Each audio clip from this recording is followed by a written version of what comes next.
To be honest, I'm even more excited than you are, because I was in touch with Mark just the last few days, and I said, oh my God, I'm having a couple of speeches and panel discussions and stuff on ITB, and that's all my home turf, so I feel really secure. I know all the other people, I know half of the audience, but this is something really new and exciting. And when it all came up, I read through it. There are a lot of big topics. There are a lot of important guys sitting around here in the industry, in the audience. And I just thought, like, okay, what can I bring to the table with all of this high caliber of you coming with all of your experience? And I thought I might give you a different angle on some aspects of sustainable tourism. And in order to make it sound a little bit interesting, I said managing competitive environments, because a lot of the things we do has to do with not coming somewhere where there is so much demand that everybody's waiting for you. You have to kind of fight against other people or other companies in a fair way, but it is a little war. And I was like, why computer games are actually better than business schools. And I know it's a bit provocative, but it has to do also with where I'm coming from, because I'm still attending studies. Every time I finish a study, I start a new one. I'm a bit an education junkie. And I used to manage a business school for 11 months until I realized I'm too young for that. I was the youngest dean in Switzerland of a private MBA school. We had really super professors. It was very interesting, but the whole environment was moving so slow that I felt like, oh my God, I was 32. I said, I can't do that anymore. And I go back to what I actually did, because there's only one good thing that I think I'm not too bad in. I love founding companies, and not like the big style, going for venture capital and this, like very practical, hands-on. And what I like to do today is to share with you a little bit the excitement about starting companies, to explain you why I firmly believe that sustainable development of any country has to do with enabling young people to start their own enterprise. And the second thing also, a little bit going back to the topic why computer games are better than business schools, to take like what can you learn from computer games and really the old school shit. And, oh, sorry, I'm not supposed to use the S word or the F word up here. I apologize for that. It's my German mentality. I'm from the south of Germany. We are like the Mediterraneans, very enthusiastic people. We've got a coastline. It's Sweetwater. It's only the Lake of Constance, but it's a coastline. So at least that. And I like to start with this one, because that was my first business. And I was 14. So in Germany, it's illegal to start your business when you're 14. You're not allowed legally to sign any contract. So the only thing how this works, maybe first of all, why did I start it? It was quite easy. On the left side, this exciting green bike is a Kettler aluminum bike. And when I was 14, that was the German mountain bike. Boring, very stable, very good quality, like everything in Germany, but very boring. And on the other side, this is a specialized rock hopper or stump jumper. This was the kind of mountain bike I wanted to get, but that was coming from the States and was far beyond my budget. So I was 14 and my dad was not giving me enough money to buy a US mountain bike. He said, you can have the German one. And I said, the German one is boring. So I tried to, how can I get it? And my grandpa has told me, like that there's always like a manufacturer, then there's an assembler, then there's some kind of distribution chain where somebody's importing things, and everybody gets a share and gets a margin. So I just took my budget and went back the mountain bike value chain until I found the step to go in where my budget was enough for an American-style mountain bike. And that was with the manufacturer of the frame in South Korea.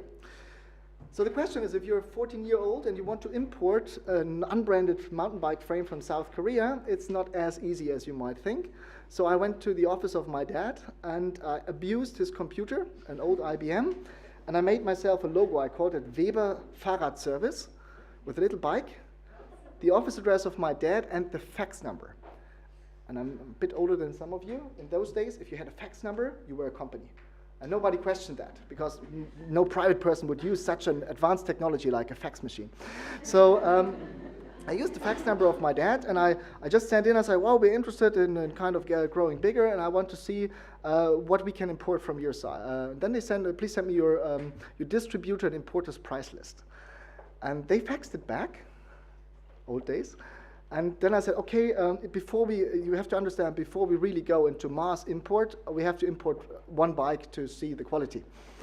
And I imported this one bike, and I got it, and I went to school. I was very proud with my new bike, and some of my classmates were like, look, your dad has a lot of money, this is why he got you this bike. That was always so unfair because my family is not rich, and I got less pocket money than most of my colleagues. Because my dad said, you're 14, if you want to get some money, work for it. And so I said, no, it's unfair, I bought it for this and this price. And I said, no, it's impossible for that price. I said, yes. And then in the main break, somebody came and said, like, can you get me a bike as well? And that's how the business started, because I said, well, yes. And I thought, I don't have to do it for free, because I was smart, and so I earn a lot of money.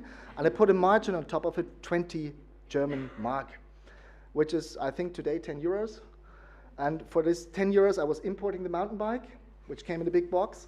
I was assembling it in the garage of my dad. So I had to buy all the toolkits to assemble bikes. And I even was providing service for the first 3 months. How stupid is that with such a low margin? But business took off. I imported about 20 mountain bikes, and unfortunately it finished a year later because we had the Eurobike trade show, which is the biggest trade show for bikes and that was in my town in Germany. And my South Korean supplier sent me a trade show professional invitation, which I took. I took a tie from my dad, and I had jeans, and I printed business cards for 5 marks at the supermarket with a little bike on it, because I know, well, you had to have 10 business cards with me. And I was trying to get on the fairground, which was difficult because security said, this is no kindergarten. But I showed an official invitation, I showed my passport, and they couldn't avoid having me there. Then I met my South Korean supplier. He saw my age, and the business was over. So it ended like this. So I had to do something else. And just to cut a long story short, I wanted to become a journalist. So I was writing for the school newspaper because that's a good career start. They didn't print my articles because I was critical with the regime, with our head of school and so on. And it was more an investigative journalism that I did. And they didn't print it because the censorship, the teacher that was supervising the school newspaper said, no way. And I thought, we are in a country with press freedom. This is very important. So I started publishing an own newspaper with 4 friends. We started printing it, and instead of charging for it, we charged for advertising and gave it to everyone for free of charge. Since nobody did control us, we were really doing investigative journalism, like the important topics like, the headmaster has a bottle of cognac in his cupboard. And we know that the geography teacher is smoking secretly every break in the room where we store all of the cards and stuff like that, with pictures. And so everybody liked it, and it really became very popular. It was partly legal, because we told everybody that if they do not advertise in our newspaper, we will investigate and find out something bad about their business. So we blackmailed them into advertising clients. And then we got one of the first 10 computers outside universities in Germany. And we had a little group of people, and we were programming very basic HTML. It was before TCP/IP. Web.de was a telephone book with IP numbers. So you said like, oh, books, and then you read in a printed book, Amazon, an IP number. And you typed that IP number in, and it took like 20 minutes, and then you got an Amazon page with text only, and you could order books. And wow, surprise, the next morning it was at your local bookstore ready to pick up or delivered at home. Fantastic. So we started producing websites. I did a little business with distributing low-cost laptops to students because I was fed up that quality laptops were so expensive at my university. And everybody told me there is not enough margin to make them cheaper. So I just cut out again the rest of the value chain. I imported them directly from the manufacturer and gave it to the students with no margin at all, but with a subscription. I was a bit more clever than with the bike business then. A subscription of 10 Swiss francs per month. And for that 10 Swiss francs per month, if you had any kind of problem with your computer, which you frequently had those days, every Friday we had 2 IT professionals coming there. And like with a doctor, you could sit in a waiting room and then come with your laptop, and they were curing the thing. So that was really successful, but then I left the country to do something else, and we came back in 2010. I founded Swiss Hospitality Solutions. That's the company that's actually paying for my living today.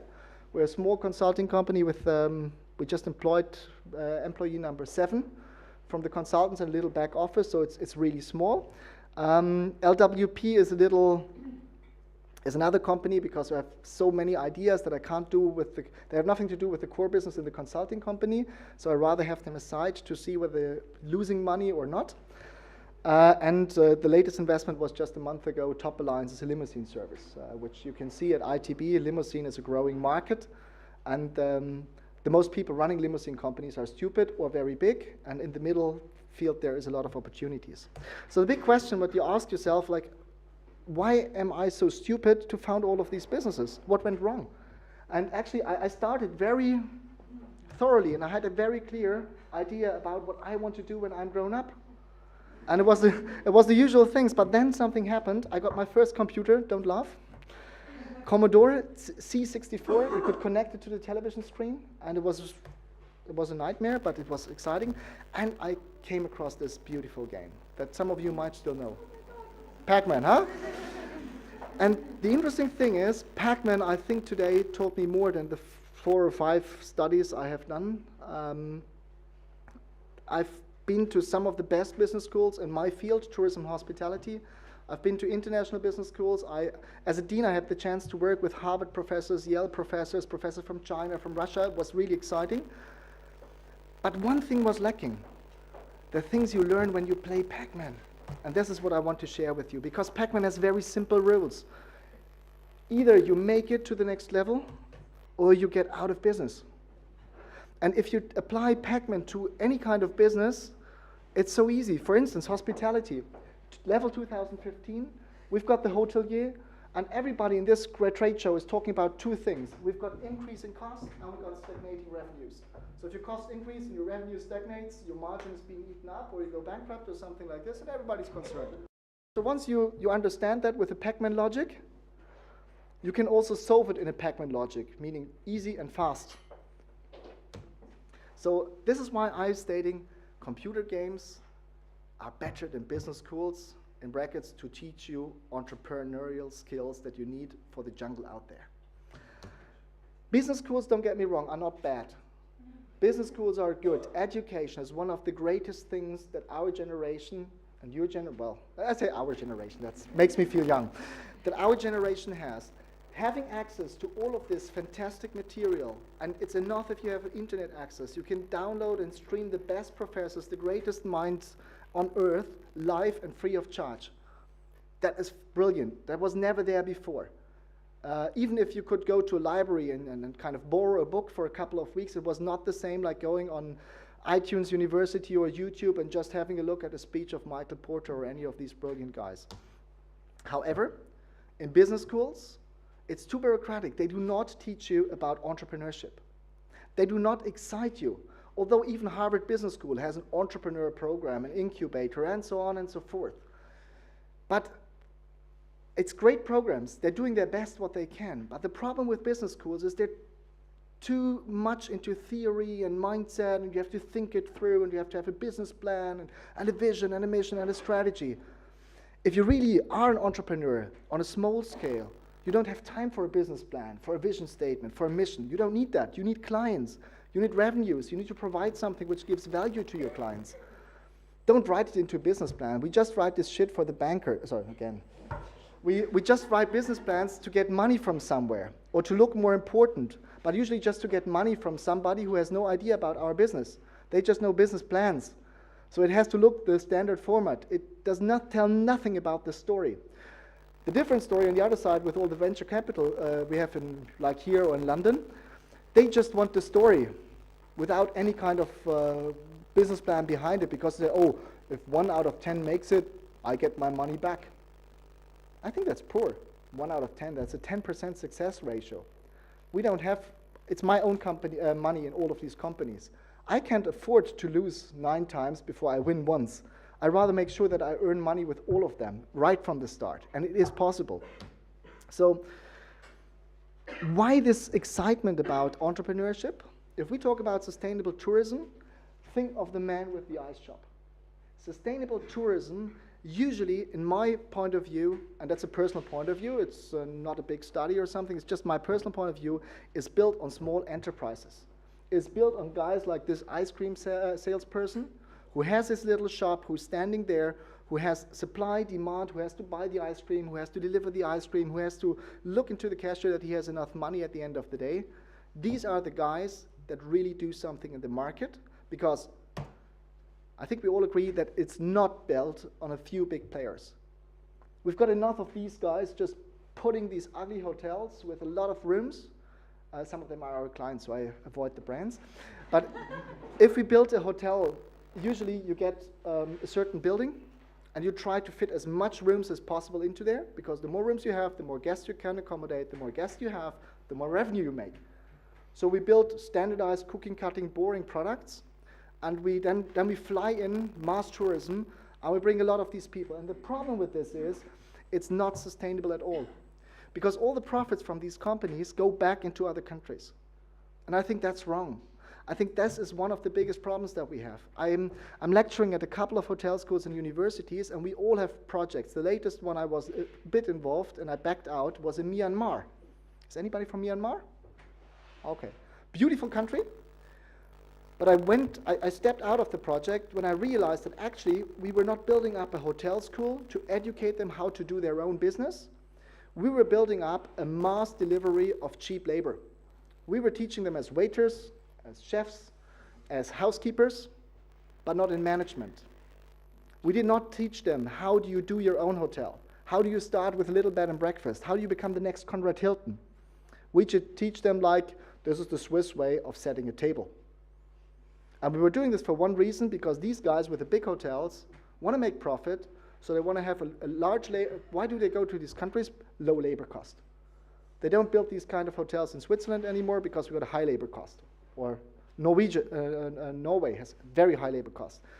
In these countries, cheap labor force. So they go in there and say, oh, we get a lot of cheap waitresses and housekeepers and so on. And then we market it to countries with a certain buying power.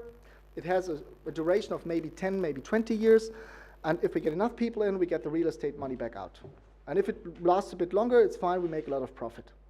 But nobody has an interest in kind of bringing the region up. Nobody's interested in, as soon as they do not earn money anymore, as soon as it becomes kind of shaky, they pull out. We can see that, for instance, in North Africa. We can see that Egypt is a super example. If you look into Sharm el-Sheikh, into Hurghada, into any of these cities, the minute it got difficult, because people thought it's not safe to be there, all the big brands, all the logos disappeared from the buildings. If you would have traveled to Sharm el-Sheikh like 10 years back, and you see the Mövenpick and the Accors and the Hiltons and the Marriotts everywhere, if you travel today, you just see unbranded hotels. Why? Because these guys, they just move on. And this is why I think, oh, sorry, wrong slide. Sustainable tourism development requires entrepreneurship and requires bringing in that spirit that people start their own businesses, that it's not a Marriott, that it's Mr. Miller's bed and breakfast. And today's technology allows everyone to even take your bedroom, your couch, and to market it to a global audience on Airbnb. It's easy. You can do that. It's much easier than before. Before, you always had to go through people who controlled that. The biggest problem we have is that some of the big companies are controlling the flight capacity to bring people to these destinations. So if you're TUI and you control all the charter flights into a certain destination, you control demand. And you dictate everybody how much you're going to pay per night or for a full or all-inclusive or whatever. So this is a different project, and I'm involved into a little project in Hurghada, where some of the local hotel owners try to get independent from the airline capacity by building up their own kind of supply chain. Really interesting. But actually, if you start from scratch, if you start new, what we should actually do in Myanmar, for instance, is we should educate people how to start their own business, how to start with a spare bedroom where your sister or your brother moved out of your parents' home, and you just start marketing that in a nice way to tourists who really want to travel the country, who want to see the culture. We don't see the culture if you're on the pool with 500 other German or Russian tourists. You don't get anything from the country. In an all-inclusive resort, you don't even leave the resort. That's bad. In a bed and breakfast, you get your local breakfast and you ask your host, like, what should I do today? And they are full of expertise. Okay, so how do we enable entrepreneurship? Looking at the time, stop teaching, start playing. Start playing. Because what can we learn from computer games? A lot of great things. And apologize my age, you will see with the graphics, it's old computer games. It's not the super sophisticated Hollywood stuff we get today, because to be honest, they are too complex. I'm not smart enough for these kind of games. But this was, for instance, Civilization. in the number one, Sid Meier's civilization, you had to build countries, you had to invest in education and development. It was very simple rules, but actually you were building your own country, and you had to take decisions like in a real country, like, do I invest in a larger army, do I just conquer my neighbor? Or do I invest into education and science? So I'm smarter than my neighbor, I get more resources, and then I have more money, and I build the big army later on and conquer them, or something like that. Civilization was take a risk. If you don't know where you're going to, you have to build ships, and you have to go there, you have to explore it, and it's a risk whether you lose the ship or not. And risk-taking is something which is good. Business schools do not teach you that. In a business school, if you take a risk, it's bad. For instance, if you answer out of the box, and it's very creative, but it's not in line with the electronic test format that your business school supplies, you get 0 points. If you take the risk of cheating in class, and the teacher calls you, even if you did a very smart cheat, like a high-tech thing in your ear, or some kind of smartphone application, or I'm waiting for the first students to use Google Glasses to cheat in tests. Things like that. I think this is very smart, and you should do it. But business schools will blame you for that. They kick you out. Swiss Hotel School Lucerne, very renowned, very traditional. You have to come with a tie and everything. We got one guy, he hacked the school server to get the exams, and we kicked him out of the school immediately. And I called him secretly, I didn't tell my colleagues, and said, you know what, that wasn't clever. I mean, the not clever part was getting caught, but what you did was actually very clever. We're in touch with a lot of technology companies in tourism, like reservation systems and so on. If you want to, I pass on your resume, because there you can use your computer skills. Because actually the guy is talented, just not for the business school way. Another one, you know this one, Tetris, huh? What happens in Tetris if you don't decide where to put the brick? It builds up and you're game over.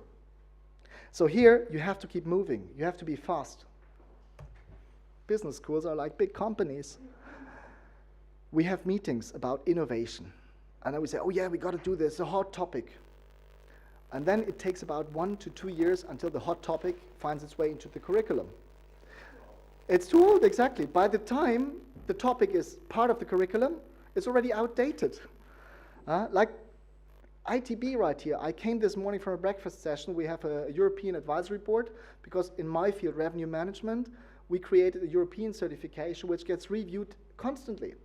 It's all online, it's all electronic, so that we can change it, because if you've got classic textbooks, I mean, try to change chapter 5. It's difficult, it's hard. If you do that online in an e-learning system or in a YouTube video or something, easy, just do it. Every level gets more difficult, and every year it's getting harder out there, because the whole market situation, it does not only get more complex, but we got more transparency, and it gets faster. We see that speed is increasing year by year by year, and the reason for this is you all know the Moore's law about computer chips getting more powerful every generation, and this is putting a lot of pressure and speed on the market. But it's not good. Like many of my colleagues, I was yesterday with the alumni of the Cornell University and the Lausanne Hotel School in the Adlon, and then there were these old general managers, 67 years, 75, and some probably 100 plus. They were like, yeah, you know, the good old times, blah, blah, blah. You have to embrace that it's getting tougher, because that's a big chance for young entrepreneurs. If it gets tougher, these old guys get out of business because they can't handle it anymore, and you can get in because you started already on a higher level. You started with the technology. You started with the internet. My dad, he had to learn it. He had his first computer when he was 40. I mean, useless. Executive education, especially MBA programs, are usually deployed into blocks. You've got HR, you've got marketing, and so on. So not only that it's completely wrong that you teach HR and then you teach marketing and these kind of things, it's also that all of these blocks have the same level of difficulty. It doesn't get more difficult, so you're not used to it. Try to get extra points, because that gets rewarded in supermarkets. In schools, they grade the average. If you're great, they probably break you. Celebrate your success. I admit, students are good in doing that. Cooperate when needed. But in most of the universities, if I ask the students, do you want to do it as a group work or on yourself? The good and smart students say, I'd rather do it on my own because I'm faster than the group of idiots. the reality is you will have to work with a lot of idiots later on, so it's good to do the group work, but maybe we're overdoing that a bit. And last not least, never give up. And I love this one. Thank you, Mario, but your princess is in another castle after you did the final level. So just to summarize that, entrepreneurship is the backbone of sustainable tourism. So if you want to build sustainability, start with embracing and enabling young people to start their own business. While they are at school, while they are at university, make them use whatever is there on the market free of charge in order to generate revenues while they're still learning. Because if you combine the practical experience of running a small business with what you actually teach in those schools, that's a very powerful combination. If you're just out there doing your business, you will end up like the ice cream guy. You never move on. But if you combine it with education, it's super powerful. So for this, thank you very much for your time, and I hope you didn't get bored.